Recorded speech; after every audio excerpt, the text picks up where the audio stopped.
राधे राधे। श्री हरिदास।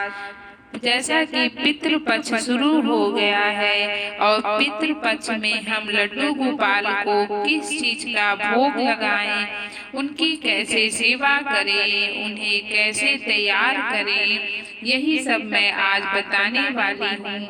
पितृपक्ष में हमारे पूर्वजों का दिन होता है।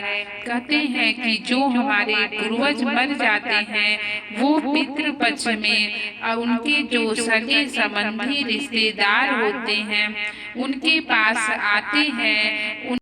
उनसे वो चाहते हैं कि वो हमारी कुछ दिन के लिए सेवा करें, उनको भोग दें, उनका तर्पण करें और उसके बदले जो हमारे पूर्वज होते हैं वो आशीर्वाद देते हैं अपने परिवार जन को, ताकि उनका परिवार, उनका जो खानदान है, उनका वंशज आगे बढ़ता रहे।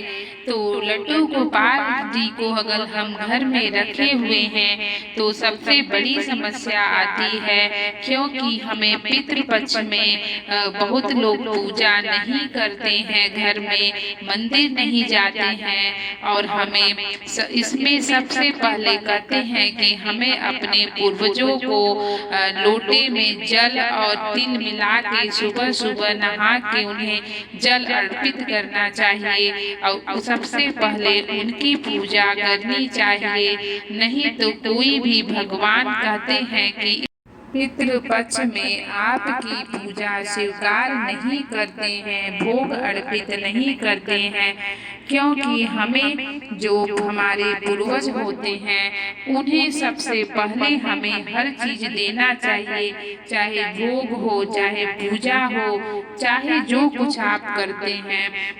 इसीलिए अब समस्या आती है कि लड्डू गोपाल को घर में रखे हैं तो अब उनका क्या करें, क्या उनका पूजा करें कि नहीं करें। तो मैं बता दूं कि घर में बाकी जितने भी देवी देवता हैं आप उनका पूजा तो इस तरीके से नहीं कर सकते हैं, बस आप इतना कर सकते हैं कि उनको डेली जो आप भोग लगाते हैं उनका भोग लगाइए, उनको दीपक जलाइए, उनको पोछिए, चंदन लगाइए, लेकिन आप किसी भी मंत्र का उच्चारण नहीं कर सकते हैं।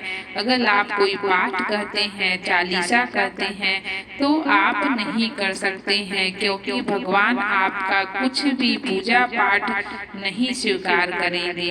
अब रही बात लड्डू गोपाल की, तो आपको लड्डू गोपाल में क्या करना है कि आप उनका सिंपल तरीके से पूजा करें। जैसे कि आप जो डेली उनको नहलाते हैं नहलाइए, उनको भोग लगाइए, उनको श्रृंगार भी करिए, लेकिन उनका श्रृंगार बहुत विधिवत नहीं होना चाहिए। उनके श्रृंगार में कोई भी नया उनका कपड़ा नहीं होना चाहिए, नए ज्वेलरी नहीं होना चाहिए, उनके जो आभूषण है वो पुराने होने चाहिए। कुछ भी काम नया जो चीज होती है, काम होता है, वो पितृपक्ष में हमें नहीं करना चाहिए, क्योंकि उस समय पे हमारे जो पूर्वज होते हैं, हम जो कुछ भी करते हैं हमारे पूर्वज हमें देखते हैं।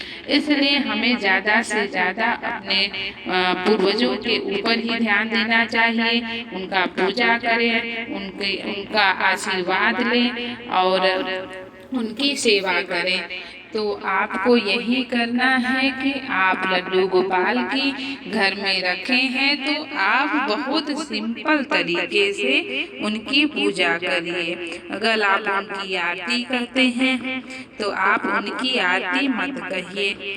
15 दिन तो अगर हम अपने पूर्वजों का सम्मान करते हैं, मान करते हैं, तो हमें सम्मान करते हैं तो करना भी चाहिए और हमें मानना भी चाहिए, क्योंकि कहते हैं अगर किसी के कुंडली में पितृदोष लग जाता है तो वो इंसान का वंशज आगे नहीं बढ़ता है। हमेशा देखेंगे उसका बच्चा किसी न किसी चीज को लेकर परेशान रहेगा, न पढ़ेगा, न लिखेगा, न उसका किसी काम में मन लगता है, क्योंकि अगर पूर्वज हमारे रुष्ट हो जाते हैं तो वो हमारे वंशज का नाश कर देते हैं, और अगर वो खुश हो जाते हैं तो हमें अन्य पुत्र पुत्र, धन, सुख, समृद्धि सब कुछ देते हैं। तो हमारे जो पूर्वज हैं वो देवता के समान होते हैं। हमें अपने पूर्वजों का सम्मान करना चाहिए। ये नहीं है कि मरने के बाद अगर वो आपके पास हैं तब भी आप सम्मान करें और मरने के बाद भी उनका सम्मान करें। ऐसा नहीं कि सिर्फ आप मरने के बाद ही सम्मान करें, उसके पहले उनका अपमान करें। तो ये सब चीजें हमें पितृ पक्ष में जरूर ध्यान देना चाहिए। हमें ऐसे बहुत से नए काम हैं, जैसे नए कपड़े नहीं खरीदना चाहिए, कोई भी नया मकान हो, दुकान हो, कोई भी सामान हो, हमें पितृ पक्ष में बिल्कुल नहीं खरीदना चाहिए। सिर्फ पितृ पक्ष में हमें अपने पितरों का दान तर्पण करना चाहिए। उससे हमारे जो पितृ होते हैं खुश होते हैं, अन्य पुत्र धन दौलत देते हैं और हमारी मनोकामना पूर्ण करते हैं।